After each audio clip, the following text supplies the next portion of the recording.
সাদা পাটিসাপটা বানানোর জন্য একটা বাটিতে 2 কাপ পরিমাণে চালের গুঁড়ো, 1 কাপ সুজি এবং 1 কাপ ময়দা নিয়ে নিলাম। সামান্য পরিমাণে লবণ আর গরুর দুধ দিয়ে আস্তে আস্তে করে একটা পাতলা ব্যাটার তৈরি করে নেব। বলতে ভুলে গিয়েছি যে মাঝখানে আমি ব্যাটারের মধ্যে চিনিও ব্যবহার করেছি। পাত্রটা ছোট হয়ে গিয়েছিল বলে আমি একটা অন্য পাত্রে ট্রান্সফার করে নিয়েছি। এবার ঢাকা দিয়ে এটাকে আধ ঘন্টার জন্য রেস্টে রাখবো।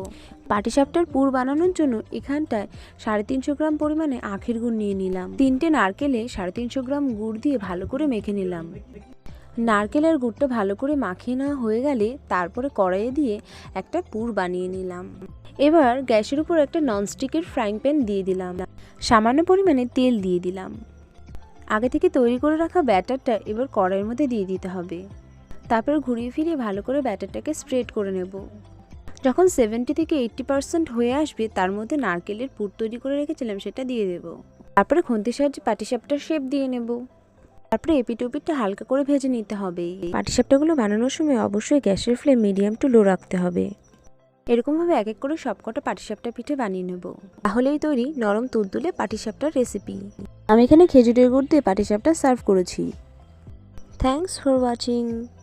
Please like, comment and subscribe my channel.